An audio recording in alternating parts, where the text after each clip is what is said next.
അഞ്ജൂസ് നാടൻ രുചികൾ. ഇന്ന് നമ്മൾ ഒരു ബീഫ് കറിയാണ് ഉണ്ടാക്കാൻ പോകുന്നത്. ബീഫ് കറി നമ്മളിന്ന് കുരുമുളകൊക്കെ അരച്ച് ചേർത്തിട്ടുള്ള ഒരു കറിയാണ്. ഇതെങ്ങനെയാണ് തയ്യാറാക്കാൻ നോക്കാം.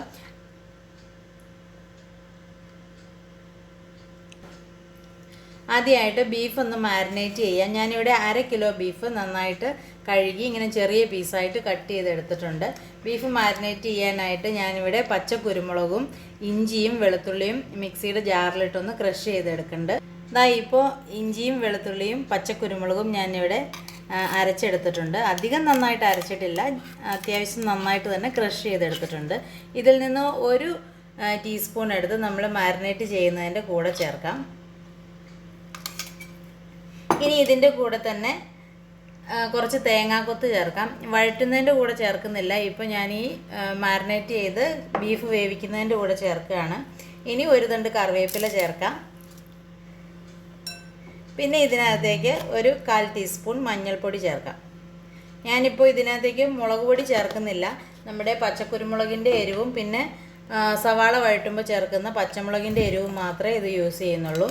ഇനി ഇതിന് ബീഫിന് ആവശ്യമായിട്ട് 1/2 ടീസ്പൂൺ ഉപ്പ് ചേർക്കാം. ഇനി ഇതെല്ലാം കൂടി ചേർത്തിട്ട് കൈകൊണ്ട് തന്നെ നന്നായിട്ടൊന്ന് മിക്സ് ചെയ്തെടുക്കാം. ഇപ്പോൾ ഇത് നന്നായിട്ട് ഞാൻ കൈകൊണ്ട് തന്നെ കുഴച്ചെടുത്തിട്ടുണ്ട്. ഇനി നമുക്ക് ഇത് കുക്കറിലേക്ക് ഇട്ടൊന്ന് വേവിച്ചെടുക്കാം.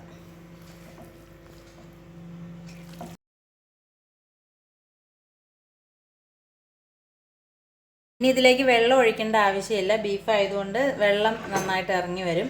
അപ്പോൾ നമുക്ക് ഒന്ന് അടച്ചു വെച്ചിട്ട് ഒരു 5-6 വിസിൽ വരെ ഒന്ന് വേവിക്കാം. ഇത് പെട്ടെന്ന് വേവുന്ന ബീഫാണ്, വളരെ സോഫ്റ്റ് ആയിട്ടുള്ള ബീഫാണ്. അതുകൊണ്ട് 6 വിസിൽ മതിയാവും. നിങ്ങളുടെ കുക്കറിൻ്റെ ക്വാളിറ്റിയും ബീഫിൻ്റെ വേവും അനുസരിച്ചിട്ട് വിസിലിൻ്റെ എണ്ണത്തിൽ വ്യത്യാസം വരുത്തണം. നമ്മൾ മാരിനേറ്റ് ചെയ്ത് വെച്ച ബീഫ് വിസിലെല്ലാം പോയി പ്രഷറും പോയിട്ട് ഇപ്പോൾ നന്നായിട്ട് വെന്തിട്ടുണ്ട്. ഇനി നമുക്കിതിനാവശ്യമായിട്ടുള്ള മസാല ഒന്ന് റെഡിയാക്കാം.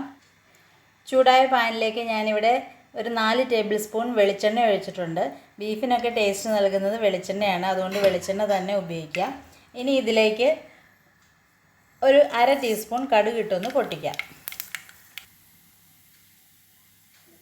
കടുക് പൊട്ടിക്കഴിയുമ്പോൾ അതിലേക്ക് ഒരു വലിയ സവാള എടുത്തിട്ടുണ്ട്, അത് അരിഞ്ഞത് ചേർക്കാം. പിന്നെ അതിൻ്റെ കൂടെ തന്നെ 2 പച്ചമുളക് ചെറുതായിട്ട് കീറിയതും ചേർത്തിട്ടുണ്ട്. ഇതെല്ലാം കൂടി ഇട്ട് നന്നായിട്ടൊന്ന് വഴറ്റിയെടുക്കാം. സവാളയുടെ കൂടെ തന്നെ 2 തണ്ട് കറിവേപ്പില കൂടി ചേർക്കാം. ഇനി ഇത് നന്നായി വഴറ്റിയെടുക്കാം.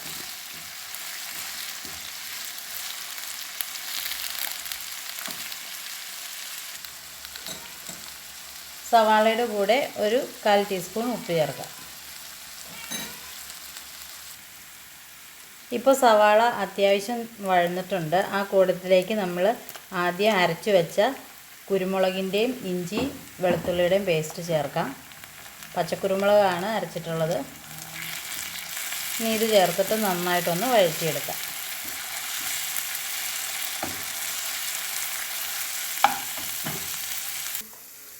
അടുപ്പിച്ച് ഇപ്പോൾ എല്ലാം വഴറ്റിയ കൂട്ടത്തിൽ ഒരു 1/4 ടീസ്പൂൺ ഗരം മസാലപ്പൊടി, 1/4 ടീസ്പൂൺ പെരിഞ്ജീരകത്തിൻ്റെ പൊടി, ഒരു 1/2 ടീസ്പൂൺ മല്ലിപ്പൊടി, ഇത്ര കൂടി ചേർത്തിട്ട് നന്നായിട്ടൊന്ന് വഴറ്റിയെടുക്കാം. നമ്മൾ ബീഫ് വേവിച്ച കൂട്ടത്തിൽ ഒരു 1/4 ടീസ്പൂൺ മഞ്ഞൾപ്പൊടി ചേർത്തിട്ടുണ്ട്. ഇപ്പോൾ ഈ മസാലയുടെ കൂടെ കുറച്ച് ഒരു 2 നുള്ളു മഞ്ഞൾപ്പൊടി കൂടി ചേർക്കാം. ഇപ്പോൾ മസാല ഇവിടെ നന്നായിട്ട് വഴറ്റിയെടുത്തിട്ടുണ്ട്. ഇനി നമുക്ക് ഇത് ബീഫിനകത്തേക്കിട്ട് ഒന്നുകൂടി വേവിക്കാം. ഇപ്പോൾ ഇതാ ബീഫ് നന്നായിട്ട് വെന്തിട്ടുണ്ട്. ഇതിലേക്ക് നമ്മൾ തയ്യാറാക്കി വെച്ചിരിക്കുന്ന മസാല ചേർക്കാം. അതിനുശേഷം ഒരു വിസിലൊന്ന് അടുപ്പിക്കുക. അപ്പോഴാണ് ഈ സവാളയൊക്കെ ഇതിൻ്റെ കൂടെ ഒന്ന് വെന്ത് ചേരുള്ളൂ. അപ്പോഴാണ് നമ്മുടെ കറിയുടെ ചാറ് കുറച്ചൊരു തിക്കായിട്ട് മാറുള്ളൂ.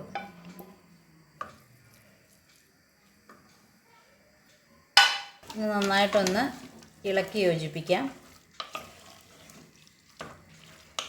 ഈ സമയത്ത് നമ്മുടെ കറിക്ക് ഉപ്പൊക്കെ പാകമാണോ എന്ന് നോക്കുക.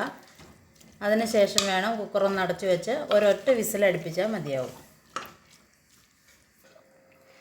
ഇപ്പോൾ മസാലയും ബീഫും നന്നായിട്ട് ഇളക്കി യോജിപ്പിച്ചിട്ടുണ്ട്. ഇനി നമുക്കൊന്ന് അടച്ചു വെച്ചിട്ട് ഒരു വിസിലടുപ്പിക്കുന്നോടം വരെ വേവിച്ചെടുക്കാം.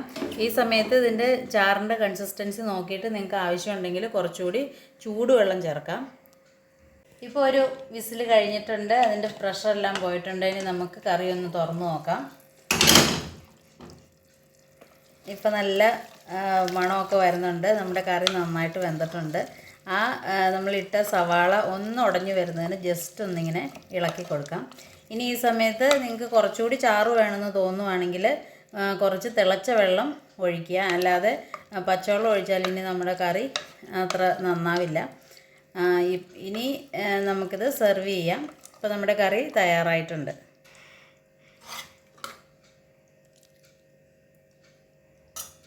ഇപ്പം നമ്മുടെ സൂപ്പർ ടേസ്റ്റുള്ള പച്ചക്കുരുമുളക് അരച്ച ബീഫ് കറി ഇവിടെ തയ്യാറായിട്ടുണ്ട്. ഇതെല്ലാവരും ട്രൈ ചെയ്ത് നോക്കുക. നിങ്ങളുടെ കമൻസും ഫീഡ്ബാക്കും ഒക്കെ അറിയിക്കുക. Thanks for watching. Thank you.